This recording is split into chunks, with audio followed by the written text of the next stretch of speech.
महिला सशक्तिकरण दिगरे मोदी सरकार एक गुरुत्वपूर्ण पदक्षेप नहीं एलआईसी बीमा सखी योजना आरंभ कर जहाँ महिला मानक आर्थिक भाव में सशक्त कर योजन योगदान करुवा समस्त महिला बीमा सखी भाव में परिचित हेबे। बीमा सखी योजन 18 वर्ष रु 70 वर्ष बयसर महिला मानक 3 वर्ष स्वतंत्र तालीम एवं स्टाइपेंड दिज्व।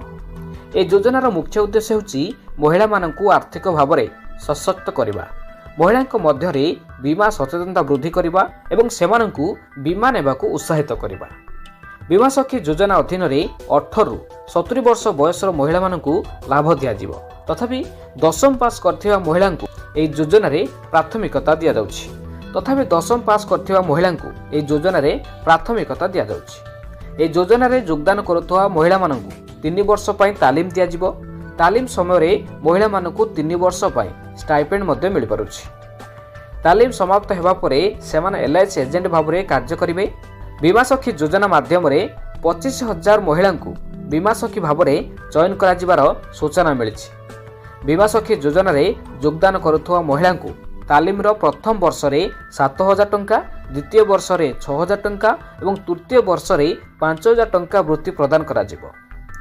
तेबे आसंतु जानिबा किभଳି भाବରେ आवेदन करिवे। जदि आपनको पाखरे मोबाइल किंबा कंप्यूटर रहिछि ताहाले आपण माने गूगल क्रोम को जाई एलआईसी सर्च करिवे। तापर आपण मानको एभଳି किछि शो करिवो। तापर क्लिक करिवा परे एलआईसी वेबसाइट टी खुली जिवो। सेठारे आपण माने या ऊपर क्लिक करंतु। तापर आपण मानको संपूर्ण तथ्य आसी जिवो।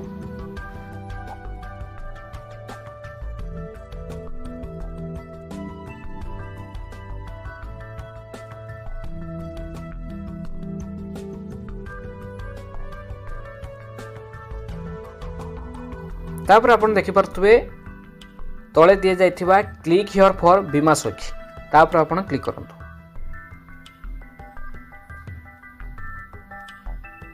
तापर आपनकु एप्लिकेशन फॉर्म टी आसी जिवो।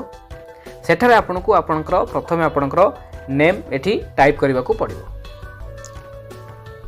तापर आपनकु एठी आपनकर फीमेल तो रहिछि, नेशनलिटी इंडियन रहिछि। तापर आपनकु एठी डेट ऑफ बर्थ देबा को पड़िबो। तापर आपण मोबाइल नंबर देबे। तापर आपनकु ईमेल आईडी देबा को पड़िबो। एठी आपनकर एड्रेस देबे। तापर एठी आपनकर जो रहिछि येस और नो देबा को पड़िबो। तापर कैप्चा देबे। कैप्चा देला परे एठी जो देखिबते बाम पटरे सबमिट बटन अछि, एठी सबमिट ऊपर क्लिक करिवे। सबमिट बटन क्लिक करिवा परे आपनकु एमिति किछि शो करिवो, जेउटा कि आपनकु किछि स्टेट और ता सहित किसी जिलार ना गुड़ाक आसो। सेठी आपनक जो एरिया थिबो सेठी आपनक देबे। देबा परे आपनक एठी क्लिक फॉर ब्रांच लिस्ट एठी तापर क्लिक करिवा परे आपनकर फॉर्म टी सबमिट हो जिवो।